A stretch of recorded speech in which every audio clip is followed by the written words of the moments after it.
კარლ საიგანი ამბობდა: კოსმოსი ყველაფერია, რაც არის, იყო და იქნება.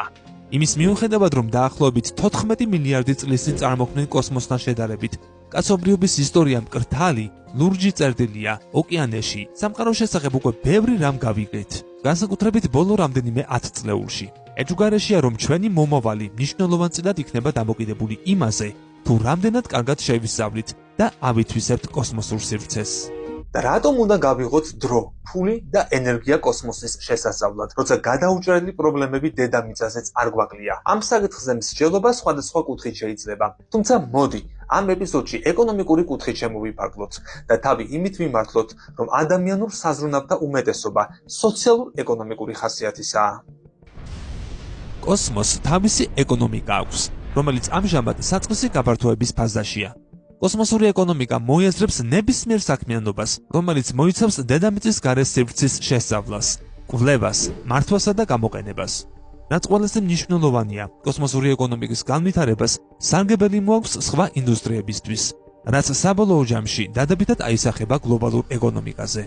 კოსმოსურ ეკონომიკაში ინვესტირებული თანხები ხელს უწყობს მაღალკვალიფიციური სამუშაო ადგილების გაჩენას, ტექნოლოგიების წინსვლას, ახალ ბიზნეს შესაძლებლობების შექმნას. კოსმოსური ინდუსტრია ეხმარება სხვა ისეთ ინდუსტრიებს, როგორებიცაა ენერგეტიკა, მშენებლობა, ტელეკომუნიკაცია, დაზღვევა, ტრანსპორტი, ავიაცია და ასე შემდეგ. ბევრი ფიქრობს, რომ 2040 წლისთვის კოსმოსური ბიზნესი შემდეგი $1 ტრილიონიანი ინდუსტრია გახდება. თუმცა კოსმოსის ათვისებაზე გაწეული სახელმწიფო ხარჯები დღესდღეობით არც ისე კოლოსალურია, როგორც ერთი შეხედვით შეიძლება ჩანდეს. მაგალითად, NASA-ს დაფინანსება შეერთებული შტატების მთლიან შიდა პროდუქტთან მიმართებით მხოლოდ 0.5%-ია. ევროკავშირი 17 ტრილიონიანი ბიუჯეტიდან 7 მილიარდით აფინანსებს კოსმოსურ სააგენტოს, ხოლო ჩინეთის 20 ტრილიონიან ეკონომიკას 12 მილიარდი უჯდება კოსმოსური პროგრამა.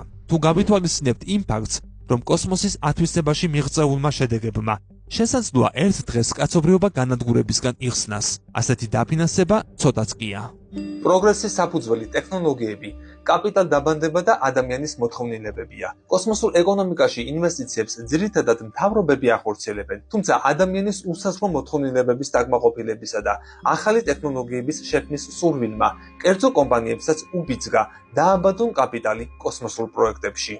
2021 წელს კერძო სექტორის ინვესტიციამ კოსმოსურ ეკონომიკაში $10 მილიარდ გადააჭარბა, რაც ყველა დროის ყველაზე მაღალი მაჩვენებელია. კოსმოსი დიდი ხანია ინოვაციების ინკუბატორია.